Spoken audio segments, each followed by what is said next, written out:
Well, good morning, folks. Welcome back to the farm. She's tight quarters in the shop here this morning. I parked the truck in here last night to get the ice melted off. You can see I got my work boots here, and one of these is not like the other.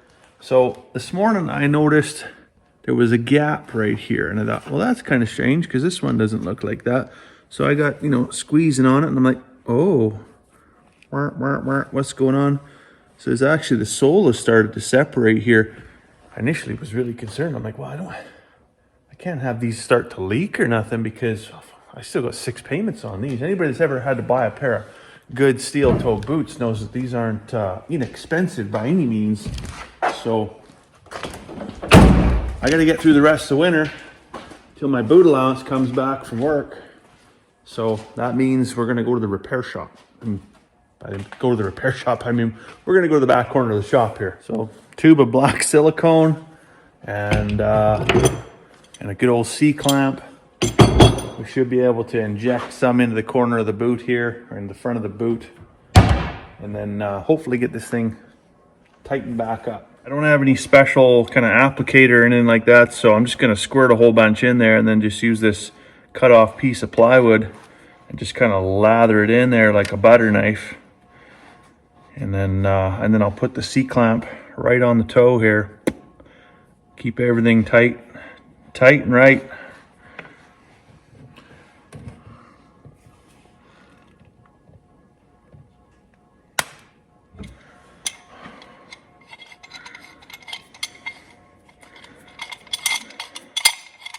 I guess we're just gonna leave that clamp there for, I know it's not pretty, I know. We'll leave a clamp there for a couple hours, come back, release the clamp, and then I'm gonna go put it on the boot dryer and see if we can get to cure nicely. I'll just smooth that off a little bit so it's not so ragged looking. Anyways, now that that's done, it's time to carry on with the day. I'm gonna get the big tractor fired up here. Boy, oh boy, did we ever get a pile of snow here. We probably got 6 to 8 inches in a matter of 48 hours. So I plowed a little bit yesterday, just in the morning, to get even just to get a bale into the ewes, because everything had drifted in so bad there. I couldn't actually even get the gate open. I had to go in with a shovel, a hand shovel. Yeah, working like a peasant. To go in there and hand shovel around the gate and then pull the panels off the gate so I could bring the big tractor in here and just plow it all up. So there's a big snow mountain in the middle of the sheep pen there right now, which whatever. But then even over on the other side over here by the chicken houses, there's a big high drift, probably 3.5 feet tall, that is a little difficult to traverse if you got a basket full of eggs. So I'm gonna try and knock that out and clean that up a little bit as well here today, and then do up around the driveways, of course, just to make it easy to get around. I just let the sheep out of the barn.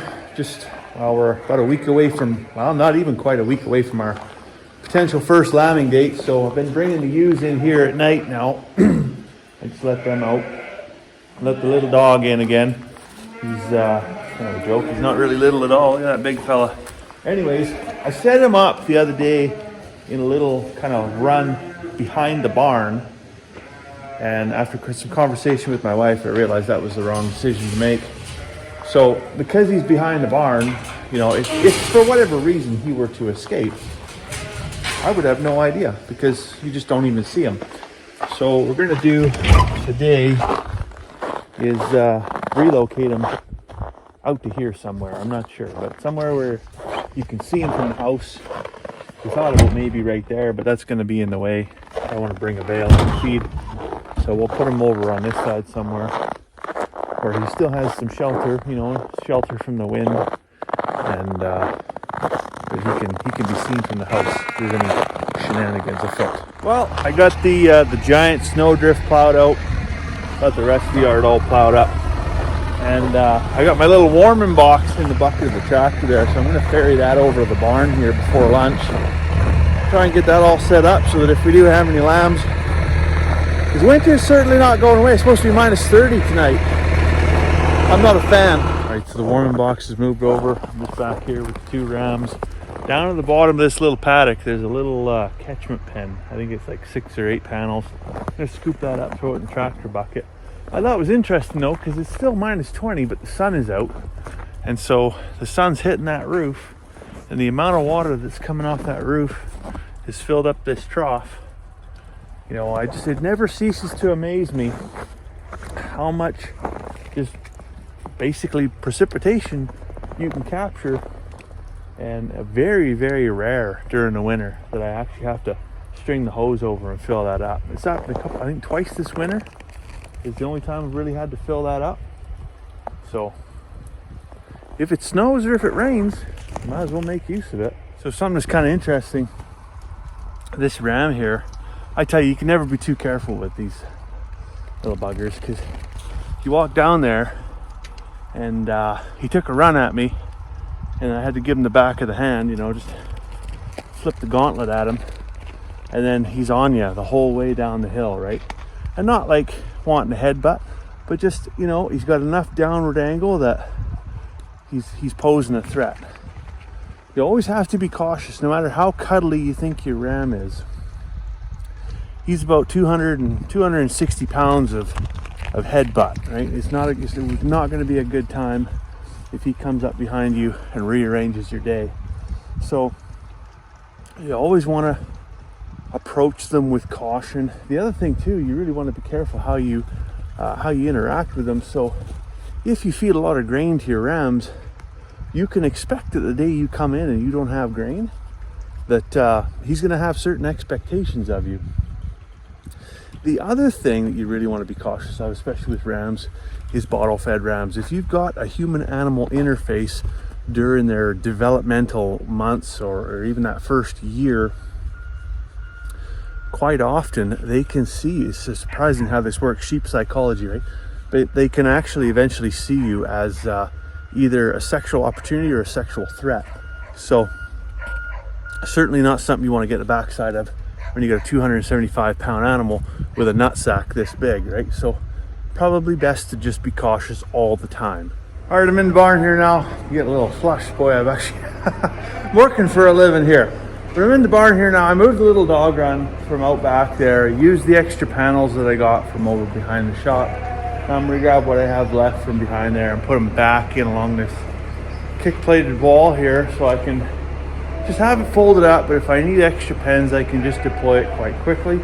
The other thing I got to do is I get a full-size panel, a high hog panel, without any mesh in it. And I'm going to put that in this corner here. The reason I do that, so I can dump, as you can see, I've already down here on the floor, I just dumped a little bit of grain. I can dump that in the corner. When the lambs are born, the lambs can get through that high hog panel, go get a little bit of creep feed, right?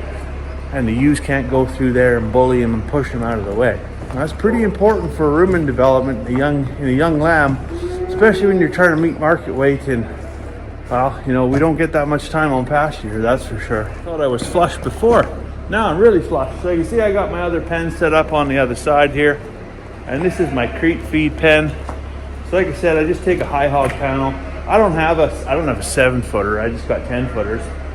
So flip it upside down, because the rungs on the top are a little bit spaced further apart than the ones on the bottom.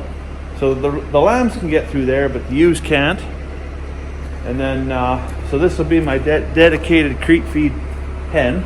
And all I got to do in the morning is come in, chuck a couple handfuls in there, and then I can come in down this center alleyway here and throw the rest of the ewes.